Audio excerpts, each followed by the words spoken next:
Hello, love bugs, and welcome back to this Valentine's-filled episode of EOP. I'm your host, Sarah Ray Wisniewski. Now, we have lots of lovely gossip to catch you up on, but first, let's kick it off with your top stories of the week.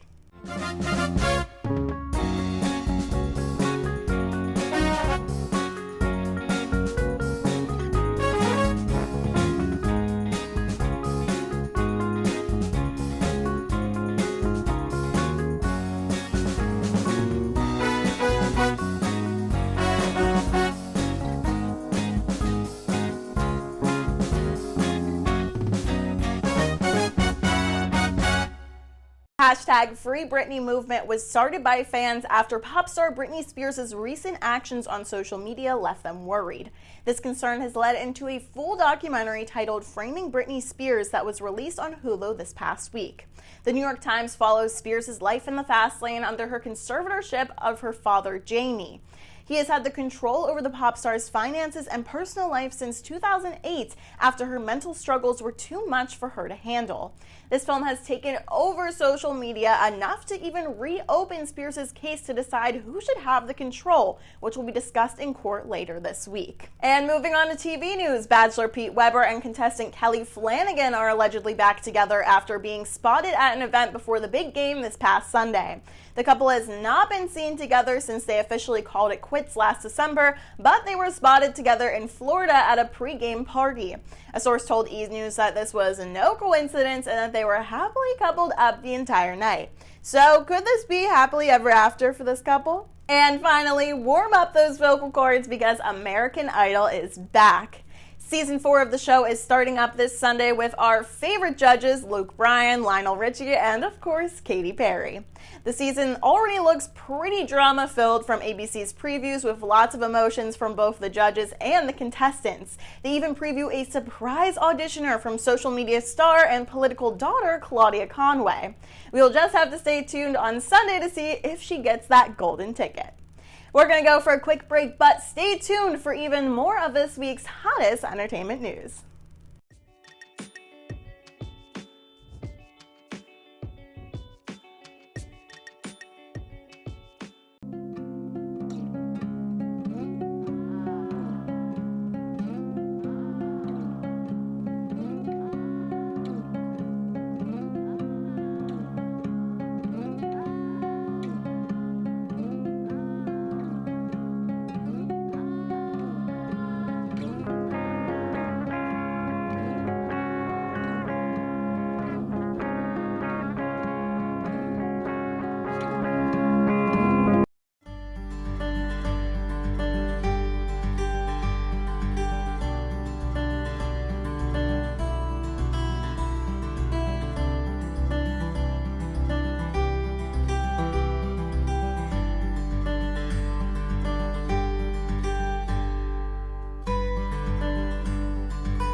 Welcome back to EOP.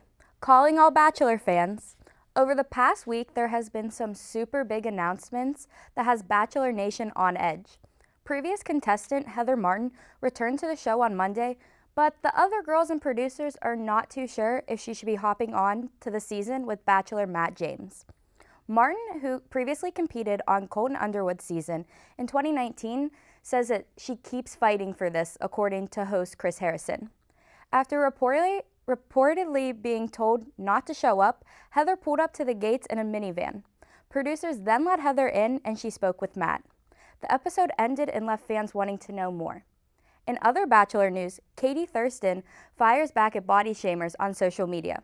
On social media, the comment was made, quote, Honey, you're big everywhere from your face all the way down to your feet. I sincerely hope that once the gyms reopen, you're the first one to pop back in. The 30-year-old TV star came back with, quote, "You don't get to come on my page and body shame any of my people. Immediately blocked," end quote. Katie is known for her bold personality and is always being true to herself. Earlier in the season, she called out other contestants that she described as bullies, which included several of the girls. While on the past episode Katie was eliminated, rumors speculate that she will be named the next Bachelorette, even though Chris Harrison has denied all speculations. That's all I have for you in Bachelor news. Let's toss it over to Alexis Mateer with your latest music scoop. What's up, EO peeps? It's your girl, Miss Alexis, and I am back with the latest music news. First up, we have Miss Cardi B, who just released her new single called Up. The song is already #2 on Apple Music's global chart and has become the biggest debut for a solo female rap song on the Spotify charts. However, Cardi B has been accused of plagiarism since a part of the song sounds similar to rappers Mir Pesos and Mir Fontaine song called Stuck. Cardi B clapped back and said, "I don't mind giving a percentage or a couple of thousands to someone who inspired me, but I never heard of them or their song Stuck," end quote. Overall, the music video was very fun and sexy, that even Cardi B was popping some moves herself. Next up, in the Valentine spirit, pop star Justin Bieber is planning to have a live concert of his album Journals on TikTok on Sunday, February 14th. This concert is important to the artist, considering Journals was released back in 2013 and never performed live. According to Variety, Bieber said, "I'm excited to bring this show to life. Journals is one of my favorite projects. I'm grateful to TikTok for helping me bring this show to everyone on Valentine's Day," end quote. Fans are going crazy over the fact that we would get to hear the Biebs perform some old classics, and of course speculating over his choice to pick this album, considering it was entirely inspired by his ex, Selena Gomez, and now he is with wifey Haley. We are going to go for a quick break, but when we return, our reporter Elena Troya has a story on a very sticky TikTok video that is taking over social media.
%40 of food in the United States is never eaten.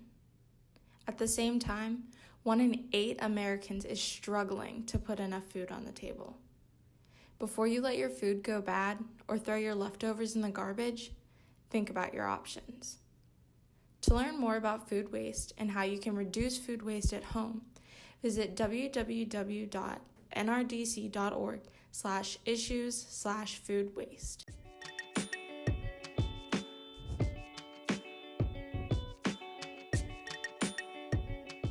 And welcome back to EOP. So we all have seen the viral video of a woman getting herself into a pretty sticky situation.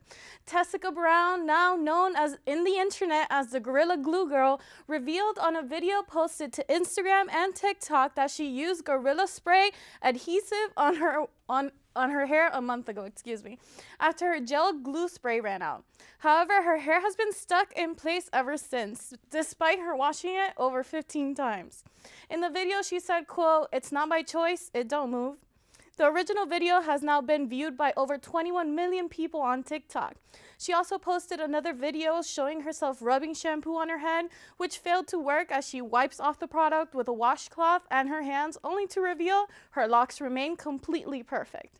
Brown has also been taking suggestions from people online, and she thanked them, for sending her ideas by saying, quote, "I will try some today when I get off of work, but by the way, if you see me walking around with a headscarf, just mind your business, LOL."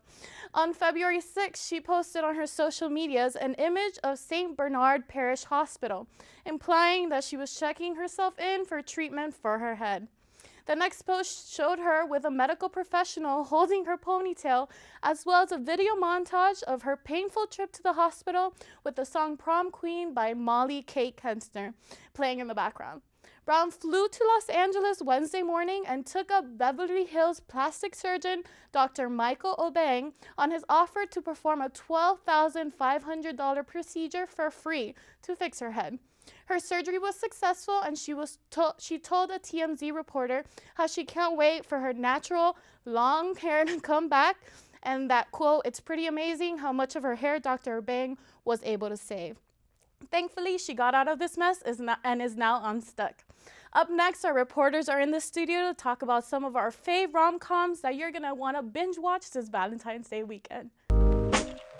I'm Evan Laurent, and finally, welcome back to, it's been such a long time since I've done this segment. I forget, that's Film Forecasters. That's EOP's Open Film Debate segment. With Valentine's Day quickly approaching, it's only appropriate to discuss what we will be doing this Valentine's Day weekend: shoveling snow. Don't worry, I'm just joking. We're going to discuss the best rom-coms there are out there. I'm joined by Nicole, Alexis, and Ryan. So let's start the basics. What are your favorite rom-com movies? Well, personally, I'm not really into rom-coms. That's not like my go-to movie. Don't worry, a lot of people are not. I know. It's Valentine's Day, we have to do it. Yes.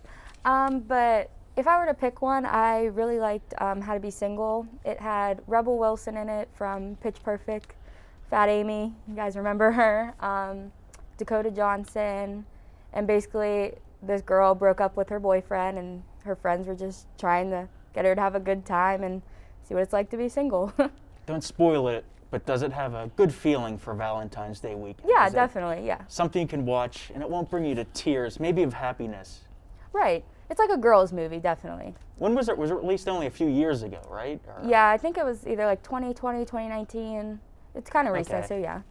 I've heard of it. I've seen the trailers. I've never watched it. Yeah. But I'm sure it'll be something that people can sit down and watch this Valentine's Day Yeah, weekend. definitely.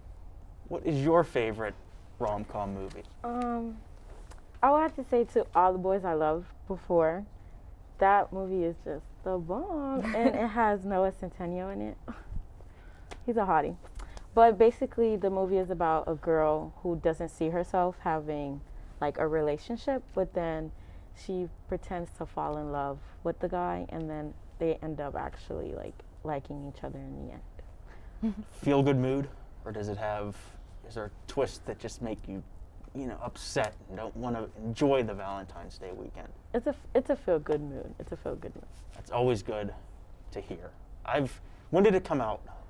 I think like 2 years ago, but like now it's on part 3, I believe, or part 2. I think like part 3. So they release with Valentine's Day, I'm guessing. Yeah. And they go good with it, I'm Yeah. sure. The way it sounds like something you'd watch on Valentine's Day. Yeah. What is your favorite rom-com? So my favorite rom-com, I recently realized that it could be considered a rom-com. It's Billy Wilder's 1960 film, The Apartment. It's definitely a comedy. There's a lot of very good like slapstick, but there's a lot of like sad moments, but it's coupled with some really great comedy and some really heartfelt moments. So I recently found out about that one as well. Yeah. I was even searching it, and I saw it has a 93% on Rotten Tomatoes and like an 8.3. Yeah. So just that fact alone, well, you never judge the critics, but Yeah. it's well regarded, and that means people love it. So they'll love to watch it on Valentine's Day. And you said Shirley MacLaine's in it too? Yeah, Shirley MacLaine is in it. That's always good to hear. You know, it's something that you can watch with your loved one or yourself on Valentine's Day this weekend. Yeah. Now, scraping the bottom of the barrel, what are your least favorites? Or something you find too cheesy, or stuff about the movies you don't like, you know, aspects you think are just too corny? I'm not too sure what my least favorite would be because, like I said, I'm not that into it. So I don't know. I don't think I have a least favorite. Are there any like cliches you don't like about, you know how some movies are just like too happy or too... Yeah, sometimes it's like too much or too predictable. Like, you know, they're going to break up or, oh, they're going to end up in love. And sometimes it's just And sometimes cringy. they just force it at the end. Like, Right, oh, right. Come on. Yeah. Just unrealistic. Anything you don't like about them, or any specific movies you don't like? I'm gonna have to agree with Nicole. I'm not really like a big fan on rom-coms, but one thing that I do dislike is when they try to like be funny, like try to make it like funny at the same time, but like try to make it romantic. Like the funny is taking away the romantic part. If it's serious, you know, you don't want to be, you're invested, and then all of a sudden it gets funny. You're like, I don't want to, you're crying, and then the next second, you don't want to laugh. Yeah. You know what I mean? It's just a change in tone that really, I don't know, just messes everything up for Valentine's Day weekend. Anything that you specifically don't like? So, like, it's more of a love-hate sort of thing. I like rom-coms in general, like aside from The Apartment. I kind of see it as like a guilty pleasure. Like it's fun to like put one on and like have like a feel-good experience. But I have a love-hate relationship with Adam Sandler movies because on one hand, they're pretty much just god-awful, all of them, because he pays himself to make them. It's weird. It's an annoying, but it's kind of smart in a weird way on his part. Yeah. Because he pays himself to basically, I think for grown-ups they had like a vacation and they just made a movie while they did it. So yeah, but like on that hand, like on the sense that like they're pretty god awful. On the other hand, like it's kind of just funny to think about. Like Adam Sandler wrote a movie about him dressing up as his sister, and then Al Pacino like loving him. Like it's just funny to think about and like sort of make fun of whenever you're watching it. And that didn't win any Oscars. Yeah, somehow it didn't. Man, yeah, this is Jack and Jill. When I saw the trailer, it looked like a joke. I mean, it looked like something, you know, Funny or Die would make for their skits or something.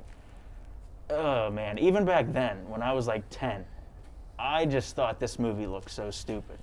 Yeah. And it was. I have no idea how Al Pacino agreed to do that, falling in love with Adam Sandler dressed up as his sister. Yeah. I mean, the Dunkachino, you know? And then he was in a commercial at the end, and the last, I don't want to spoil it, but the last line of the movie is Pacino saying, he looks at Adam Sandler and says, "Burn this."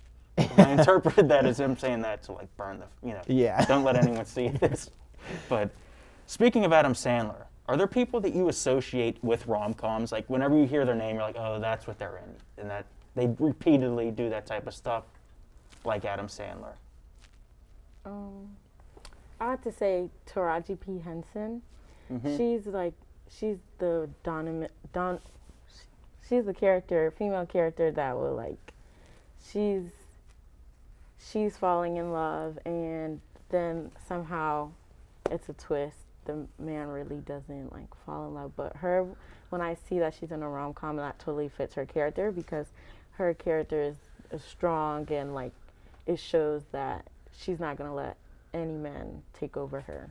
So when you see that movie, you kind of know what to expect from them.